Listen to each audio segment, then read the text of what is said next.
Muchas cosas están pasando en los días posteriores a la elección presidencial en que José Antonio Kast se impuso con claridad para convertirse en el mandatario electo de nuestro país.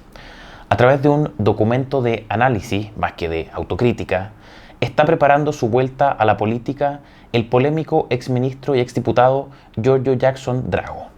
Ignoramos todavía con qué planes en particular y si será más temprano que tarde su instalación definitiva en Chile, pero a su vez, y en un intento quizás por contrapesar la influencia de Giorgio al interior del Frente Amplio, el ex candidato presidencial, o precandidato de su partido, Gonzalo Vinter, hizo lo propio en su misiva titulada Críticas, autocríticas, mitos y peligros, en la que el mismo Vinter se propone separar verdades incómodas de falsedades que nuestros adversarios quieren instalar de manera interesada. Janet Jara reaparece súbita y efímeramente en el escenario político, porfiando con declaraciones que cada día son menos tomadas en cuenta y que ni en campaña tuvieron efecto, alusivas al respeto o no respeto de lo que se llama los derechos de las mujeres por parte de la derecha que gobierne con el presidente Kast. Eso sostuvo Jara. Pero decíamos, aparece para desaparecer, porque de hecho los partidos que la apoyaron intentaron coordinar con ella una reunión en su domicilio, pero no se logró en los términos que se buscaba. Sin embargo, sí estuvo Jara luego en la fundación asociada a Michelle Bachelet, Horizonte Ciudadano, en una reunión de compañeros con Darío Quiroga, lo conocen ustedes, Francisco Vidal, también saben por qué lo conocen, Antonia Orellana, la ministra de la Mujer de Boric, Paulina Bodanovich, la cuestionada Carolina Leitao y el presidente del PC, Lautaro Carmona, entre otros asistentes. El Partido Comunista, su partido recordemos, realizó su comité central post-elecciones de segunda vuelta y Janet Jara no asistió. Tampoco lo hicieron otros afines a Jara como Camila Vallejo y Daniel Núñez, el jefe estratégico de su campaña en segunda vuelta, pero sea como sea, los comunistas definieron en esa instancia el crear en el corto plazo, los cito, en el horizonte inmediato de los próximos 4 años, aclaran, o sea, en el gobierno de Kast, todas las condiciones políticas, sociales y culturales para articular un pueblo organizado, movilizado y consciente de sus intereses. Vamos a profundizar en otra columna qué significa esto de la creación de condiciones para articular un pueblo movilizado, pero creemos que ya se puede anticipar de qué va la cosa al menos. En paralelo a todo lo que está ocurriendo en la izquierda política, el presidente electo José Antonio Kast, con una agenda intensa, está marcando la pauta día a día, opacando de paso, por supuesto, a Gabriel Boric, que minuto a minuto pierde valor y se vuelve cada vez más irrelevante en el panorama nacional, hasta nuevo aviso, por supuesto. En la oficina del presidente electo están ocurriendo movimientos, y si el poder más visible y formal fue repartido el 16 de noviembre con la elección parlamentaria y el 14 de diciembre, por supuesto, con la segunda vuelta presidencial, hoy, de manera más soterrada y con más complejidades, ese poder entregado por los ciudadanos en las elecciones recién celebradas debe estar siendo organizado, disputas incluidas por supuesto. Nos referimos a eso que se llama la conformación del gabinete, la designación de los ministros, de los subsecretarios de esos ministros, de los equipos que van hacia abajo de esos ministros y de esos subsecretarios, jefes superiores de algunos servicios, etc. El poder debe estar siendo repartido. Facciones podrían estar conformándose. Algunos quedarán relegados, otros se impondrán a toda costa. Pasará también que unos que no ganaron, o sea, que perdieron elecciones, recibirán premios, y otros cuya carrera solo ha sido de lealtad y nada más que eso, se quedarán sin nada o con meros consuelos, las migajas. Es lo brutal de este momento, lo brutal de lo que debe estar pasando en la oficina del presidente electo, como le debe haber pasado, por supuesto, a todos los otros presidentes, no hay nada nuevo en esto. Y mientras, nosotros, la ciudadanía expectante, solo vemos la superficie, la gira allá y la gira acá, la reunión con presidentes 1, 2 y 3, las felicitaciones a otros presidentes recientemente electos, las citas para recibir los consejos del expresidente A y B, etc. Nosotros vemos eso y en la oficina del presidente electo se debe estar intentando componer las piezas de un puzzle bastante complejo. La satisfacción de huestes internas sin dejar de considerar, decíamos, la posibilidad de que entre esas mismas huestes internas existan facciones, divisiones, disputas de grupo. Hablamos del reparto al interior de republicanos. La satisfacción ya no de internos, sino de quienes desde afuera piensan que algo tienen que ver con el triunfo y por tanto merecen una retribución. Y la satisfacción de otros que creen ser titulares de una especie, lo decíamos siempre, de derecho divino al poder. Hablamos en estos dos casos del reparto hacia Chile Vamos, dentro de los cuales se puede encontrar a quienes se han mostrado más deferentes de la autoridad presidencial, como por ejemplo a UDI, y a otros que creen que el buen futuro del nuevo gobierno está condicionado a su presencia en los espacios de mayor decisión política como Renovación Nacional, que, en palabras de su presidente Rodrigo Galilea o de un importante dirigente como Diego Chalper, indican que ellos tienen que estar en el comité político en los espacios en los que se toman decisiones y que de eso depende el buen futuro del gobierno. Y la satisfacción, en último término, de aquellos que creen no convenirle el ingresar al poder de la administración por entrar, sino con cierto sentido. Sentido que, de no verse satisfecho, provocaría incluso la autoexclusión. Hablamos en este último caso de Johannes Kaiser y el Partido Nacional Libertario. Es, entonces decíamos, el reparto del poder de la administración, mientras la izquierda, con pesar, debe ir desprendiéndose de él. No sin antes, por supuesto, amarrar a más de 300.000 funcionarios públicos. Amarrar, por ejemplo, a Patricia Muñoz como primera al mando de la nueva Defensoría de las Víctimas. Y amarrar al presidente electo la candidatura de Michelle Bachelet a la ONU. En este contexto de disputa del poder, disputa en apariencia pacífica o públicamente pacífica, en ese contexto es que se está produciendo una discusión que está sacudiendo a la derecha política en los últimos días. Y es una discusión que interesa más o menos a todo ese sector. A republicanos, José Antonio Kast, a Kaiser, por supuesto, y al Partido Nacional Libertario, y también, más o menos de rebote, a Chile Vamos. Se trata de la inclusión o no de Johannes Kaiser en el gobierno de José Antonio Kast. La inclusión o no de quien poco tiempo atrás fue marginado. Y la inclusión o no con quien también poco tiempo atrás se hizo un pacto parlamentario y al que se le comprometió anticipadamente el apoyo en segunda vuelta en el caso hipotético de que él fuera el competidor. Algunos no quieren admitir a Johannes Kaiser en el gobierno. Otros no quieren que Kaiser ingrese al gobierno. Algunos sí quieren aceptar a Kaiser en el gobierno y otros postulan que Kaiser sí debería aceptar la invitación. Antes de realizarse la segunda vuelta presidencial, el encuentro de Jara y Kast, Arturo Esquella, el presidente republicano, no descartó que Kaiser fuera incluso parte del comité político. Hoy, el propio José Antonio Kast, el presidente electo, en calidad de tal, no se ha pronunciado al respecto y todo indica por ahora que no se pronunciará. Axel Kaiser y Vanessa Kaiser, hermanos de Johannes Kaiser, ambos, por supuesto, involucrados de lleno en la discusión pública, son más o menos de la posición de que Johannes no ingresa al gobierno. Axel, por su parte, sostiene que si no es algo demasiado bueno, eso dice él, si no es algo demasiado bueno el ofrecimiento, que no lo haga. Y le advierte, además su hermano, que si quiere ser de nuevo candidato a la presidencia, esto es lo que dice Axel, tiene que tener cuidado de no quemarse como ministro. Vanessa Kaiser, la senadora por la Araucanía, más tajante, dice: yo no quiero que mi hermano sea un fusible. Y Johannes Kaiser, por su parte, el hombre en cuestión, por supuesto, sostiene que, primero, no ha habido ofertas en la materia. No estoy apurado, dice Kaiser, por ser parte de un gabinete de ministros ni lo rechazo de plano. Y que no tiene, dice él, la intención de terminar siendo un personaje de efímero paso por un gabinete. A ver, ¿debe Johannes Kaiser? Preguntamos a todos ustedes ahora y les pedimos por favor que se manifiesten en los comentarios. ¿Debe Johannes Kaiser ingresar al gobierno de José Antonio Kast? ¿Por qué debe ingresar o por qué no debe ingresar Kaiser a este gobierno? Si es que ingresa, ¿bajo qué circunstancias debe hacerlo?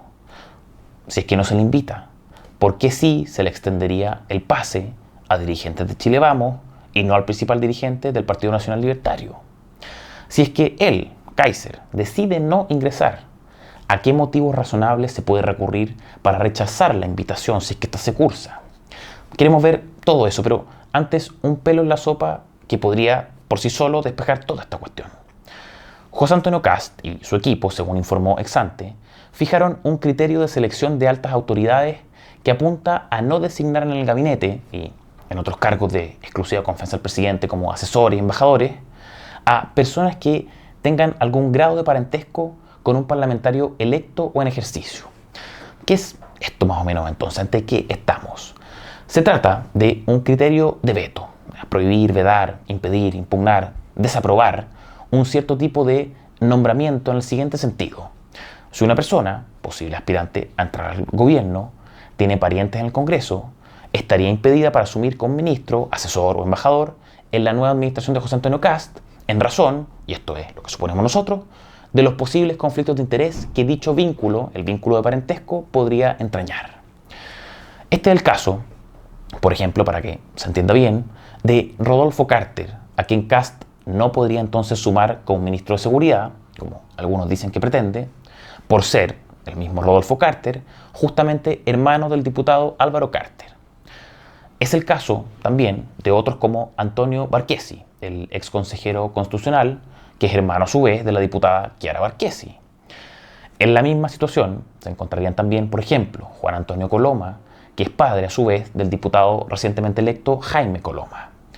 O es también el caso de Carolina Araya, que se sabe muy cercana a José Antonio Kast durante toda su carrera y que es hermana a su vez del diputado de Republicanos, diputado reelecto Cristian Araya. Es el caso, en último término, y por ahora aquí está el foco principal de atención y la principal razón por la que este criterio ha sido objeto de discusión, es el caso del ex candidato presidencial y hoy presidente del Partido Nacional Libertario, Johannes Kaiser, hermano, sabemos bien, de la senadora electa por la Araucanía, Vanessa Kaiser. Se trata entonces de un criterio autoimpuesto por el presidente electo Kast y su equipo, según informa ex ante, y es un criterio no legal, ni jurisprudencial, ni nada por el estilo, y que debería, uno habría supuesto, haber acabado con ciertas discusiones sobre la conformación del gabinete y especialmente la discusión sobre la integración o no de Johannes Kaiser. Sin embargo, esto de si integra o no integra, sigue siendo tema de intensa discusión. Desde el Partido Nacional Libertario, en palabras de su vicepresidente Hans Marowski, se indica que el criterio de no tener ministros con parientes en el Congreso sería una definición de la oficina del presidente electo y que el criterio que excluiría a Kaiser del gabinete les haría a ellos la vida un poquitito más fácil, dice Marowski. La oficina del presidente electo, por su parte, y sin embargo, no se pronuncia al respecto, pero el Partido Republicano, consultado por la radio Bio Bio, confirmó la existencia del criterio en cuestión. Sin embargo, y esto enreda las cosas, al mismo tiempo, el mismo José Antonio Kast declaró a Bio Bio el no tener información respecto de este criterio. Entonces, esto es un poco un enredo. Lo sabemos porque, por una parte, los nacional libertarios dicen que excluir de los nombramientos a personas con parientes en el Congreso es una definición de la oficina del presidente electo. La oficina del presidente electo, por otra parte, se negó a abordar la cuestión, pero el Partido Republicano, el partido del presidente electo, confirmó la existencia del criterio que excluiría a Kaiser del gabinete. Sin embargo, al mismo tiempo, el presidente electo desconoció su existencia o declaró no estar al tanto de aquello. Y en paralelo a todo eso, Claudio Alvarado, que se dice tiene hoy un rol preponderante en el equipo del presidente Kast y que asumiría, se supone, un cargo relevante, un cargo ministerial, el mismo Alvarado ha planteado la existencia de excepciones a este criterio, lo que obviamente nos lleva entonces a entender que si existen excepciones al criterio adoptado, existe también ese criterio adoptado que justifica la existencia de las excepciones. Alvarado dijo lo siguiente, miren, pueden existir excepciones y que no es una norma que esté fijada en piedra, porque, continuó Alvarado, lo que interesa y lo que importa es que aquellas personas que colaboran con el gobierno tengan la mejor disposición, tengan la capacidad técnica, tengan habilidades políticas y, cuarto, estén comprometidos con el programa de gobierno.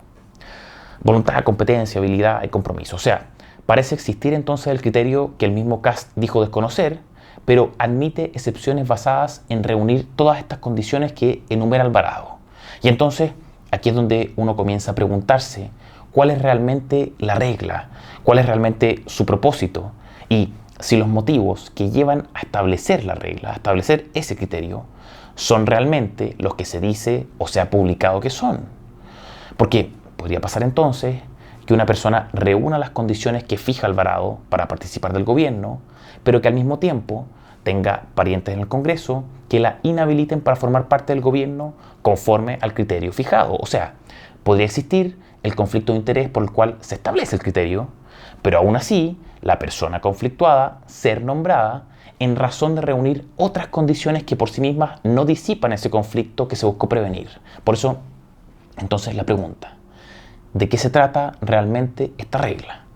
Si las razones que esgrime Alvarado son suficientes para superar el conflicto de interés por el cual se estatuyó la regla, entonces los problemas no son tanto el conflicto de interés, sino el no cumplimiento de estas razones o estándares para ingresar al gobierno, y la regla supuestamente estatuida no es más que una máscara para deshacerse de indeseables, por decirlo de algún modo, aludiendo a razones menos directas o menos verdaderas para que hablemos con franqueza. Ojo, esto en todo caso es solo una interrogante que nosotros planteamos considerando la aparición súbita de una regla no escrita para seleccionar ministros y asesores de confianza y su confirmación y relativización también inmediata a las pocas horas de conocerse la regla. No se ha visto todavía, no es lo que estoy diciendo, pero no sería conveniente estar tampoco ante la banalización de la noción de emergencia, del gobierno de emergencia. Voy al punto. La conceptualización del gobierno de emergencia fue y es un diseño potente. Podrá, sí, ser discutible desde ciertos puntos de vista, podrá discutirse también, tanto por izquierda como por derecha, pero sea como sea, le permitió a Kast y le permitió a republicanos y a la derecha en general por extensión fijar los términos de la discusión pública y poner a la izquierda a jugar de visita. Y eso se logró sin duda, creemos, porque esta conceptualización del gobierno de emergencia que planteó republicanos tiene asidero en la realidad. Y esto más allá, por supuesto, de lo que el gobierno de Boric pudiera pintar como grandes logros de su administración, y más allá, por supuesto, de lo que uno u otro columnista del Mercurio pudieran escribir en sus misivas semanales indicando, como ya he repetido, que Chile no se cae de pedazos. En fin, la noción del gobierno de emergencia tiene asidero y lo seguirá teniendo, pero en la medida en que se apele a ella respecto de aquellas cosas en las que realmente se vive la emergencia, con medidas que razonablemente puedan entenderse como necesarias o indispensables para atender esa emergencia. A ver, ¿qué tiene que ver esto con todo lo que hemos estado hablando de este criterio para excluir de los nombramientos a personas con parientes en el Congreso? Ya, esto es lo que seguramente pueden estar preguntándose algunos. O sea, ¿por qué estamos hablando de gobierno de emergencia ahora? Pongo un ejemplo para explicarlo. La regla, el no ingreso como ministros de personas con parientes en el Congreso. El caso, por ejemplo, Rodolfo Carter como ministro de Seguridad. La operación de la regla en cuestión, la exclusión de Rodolfo Carter como ministro de Seguridad en razón de ser hermano del diputado Álvaro Carter. Pero la apelación a la emergencia, exceptuar a Carter de la aplicación de la misma regla, exclusión por parentesco, porque seguridad es justamente uno de los ámbitos de la emergencia y por tanto no importa la regla previamente establecida sobre conflictos de interés. El nombramiento debe ir igual en razón de la emergencia. No quiero decir, por supuesto, y voy a insistir con esto, no quiero decir que esto es lo que se esté haciendo, ¿ya? Es solo esto el apunte de un peligro en el que se puede incurrir en razón de la poca claridad que existe respecto de este criterio de exclusión de personas por razones de parentesco.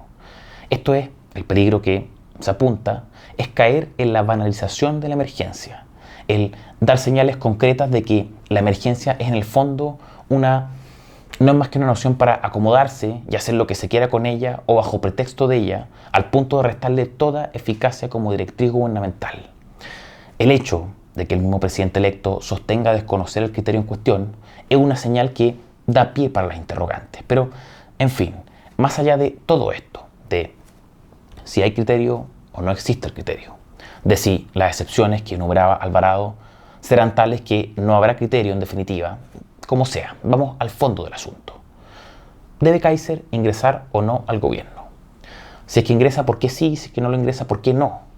¿Bajo qué circunstancias debe ingresar? ¿Debe ser invitado por parte de Kast y republicanos? ¿Qué motivos aceptables puede haber, por ejemplo, para rechazar la invitación en caso de que ésta se extienda? Todo esto es algo que decidirá soberanamente y en su derecho el presidente electo y que aceptará o no también en su derecho Johannes Kaiser. Ahora, ¿qué es lo que debería tenerse en cuenta para tomarse estas decisiones? Veamos, primero, afinidad de proyecto político. Desde el punto de vista de José Antonio Kast, el presidente, y desde el Partido Republicano, debería existir, en líneas gruesas, una afinidad con Kaiser y Nacional Libertario. Eso es lo que se cree, ¿o no? O sea, hasta hace algunas semanas atrás se declaraba que la cercanía con Kaiser, por supuesto, era mayor a la que se tenía con Matei y Chile Vamos. Ahora todo indica que Chile Vamos, o miembros de este, han sido invitados al gabinete. Si es que ellos, Chile Vamos, han sido invitados, ¿por qué no invitar a aquellos con quienes se tiene aún menos distancia ideológica, como le serían, por ejemplo, Johannes Kaiser y el Partido Nacional Libertario? Ahora, desde el punto de vista de Johannes Kaiser y su partido, pasa algo yo creo similar. Accedieron a compartir pacto parlamentario con los republicanos, el partido de Kast, y los socialcristianos. Si se accede entonces a sostener un pacto parlamentario, es porque, se supone, existe afinidad en el plano de las ideas. Se unen para competir, venden una marca conjunta que las personas asocian como a determinado tipo de agendas y políticas. Los votos de los unos suman a los de los otros y viceversa para maximizar el número de escaños en el Congreso, en fin. A ver, ¿o es acaso que esa afinidad ideológica que los lleva a pactar la lista parlamentaria se perdió una vez resuelta la elección presidencial? Si es que sigue ahí esa afinidad ideológica, ¿por qué no aceptar, si es que se cursa, una invitación a formar parte del gobierno con su primer líder a la cabeza, que es Johannes Kaiser? Todo parece indicar, o al menos los actos propios previos del uno y del otro, que existe una base ideológica común para sostener un gobierno conjunto. Y si el problema o la diferencia es de grados, no de absolutos, o sea, de velocidad u oportunidad con la que se quieren impulsar o no ciertas políticas, se trata entonces de cuestiones que, valga la redundancia, admiten graduación y por tanto negociación interna entre agentes de un mismo gobierno. Ahora bien, si se juzga que bajo ningún respecto se comparten proyectos políticos entre Kast y Kaiser, republicanos y nacional libertarios, es entendible de parte de ambos que uno no invite y que el otro no acepte y se excluyan. Otro criterio a tener en cuenta, o que, se suele tener en cuenta por los actores políticos, la conveniencia de cada uno de ellos en la decisión. Al primer vuelo, rápidamente, se sostiene que José Antonio Kast le podría convenir incorporar a Johannes Kaiser a su gobierno porque aquello le permite comprometer a Kaiser y a su partido, o sea, sus 9 votos en el Congreso, con su agenda, con la agenda de Kast. A la vez, en contrapartida, también rápidamente, se sostiene que a Johannes Kaiser le podría convenir quedarse fuera del gobierno porque aquello le permitiría el posicionarse de mejor manera de cara a la elección de 2029. Ahora bien, la conveniencia es una cuestión bastante relativa y es relativa a lo que ellos, a lo que José Antonio Kast y Johannes Kaiser han estimado como conveniente, teniendo en cuenta por supuesto su objetivo. Si es que Kast quiere acallar la crítica por derecha desde fuera, puede ser conveniente incluir a Kaiser en el gobierno. Pero si Kast quiere plantearse en el modo en que han intentado encuadrar los múltiples medios de comunicación, como un nuevo moderado o una especie de punto en la línea o seguidilla de gobierno de estilo concentracionista, quizás la inclusión de Kaiser para Kast no es conveniente. Por otro lado, si lo que ha estimado Kaiser como conveniente es potenciar su partido, su candidatura presidencial de 4 años plazo, o puntos particulares de la agenda o proyecto suyo que él estima que Kast no recoge, puede convenirle quedar fuera. Eso supone, en todo caso, que existan razones para criticar la administración de José Antonio Kast y que sean razones en las que Kast se desconecta del sentido común de las personas y en las que Kaiser conecte. Y aquí está el punto. Un buen gobierno republicano con Kaiser fuera no debería tener necesariamente a un nacional libertario como sucesor, sino a un republicano. Y un mal gobierno con Kaiser fuera, y dada la tónica de alternancia de los últimos 15, 16 años, nos llevaría quizás más que un Kaiser a otro izquierdista radical en 2029. En definitiva, existen formas diferentes de entender todo esto quizás, tanto para José Antonio Kast como para Johannes Kaiser. Formas para Kast de incorporar sanamente al gobierno la crítica o marcación que se le hace desde su derecha. y formas para Kaiser de posicionarse y aportar desde el gobierno, desde su derecha. Y aquí, aquí creemos un punto de encuentro. Batalla cultural de Kaiser enmarcada en el gobierno de emergencia de José Antonio Kast. Porque batalla cultural no existe únicamente en los términos en que los medios de comunicación y diversos analistas han tratado de encuadrar. Y esto Johannes Kaiser debe entenderlo mejor que nosotros. Hay y puede haber batalla cultural en aquello que el mismo Kast definió como emergencia. Seguridad y economía. En ello hay, enumeración rápida, hay fuerzas armadas y de orden. Hay tribunales, jueces, cárceles y fronteras. Hay también desregulación, política tributaria, flexibilización, política de empleo, etc.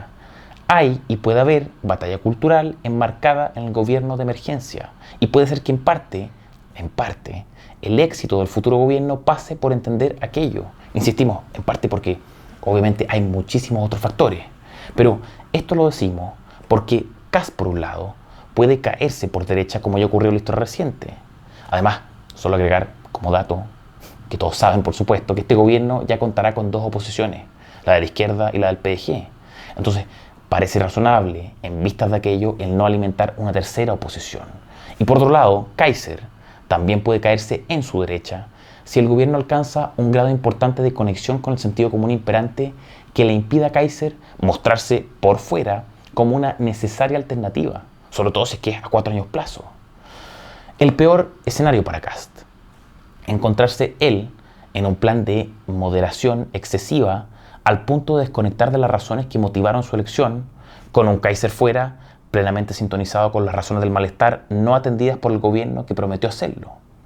El peor escenario para Kaiser: el quedar fuera de una hipotética buena administración, con la imposibilidad de copar algún espacio de sentido común, agotado ese espacio totalmente por el gobierno. Y agrego también como apéndice para Kaiser el quedar dentro con un ministerio de poca monta que le permita a Kast comprometerlo y a Kaiser el no poder influir realmente en lo que es relevante. Quedan pocos días para que todo esto se empiece a definir y ya sabremos en definitiva si es que habrá cabido o no desde el interior de la administración para dar la batalla cultural de Johannes Kaiser en el paraguas del gobierno de emergencia de José Antonio Kast. Soy Francisco Cancino, director de estudios de FNM.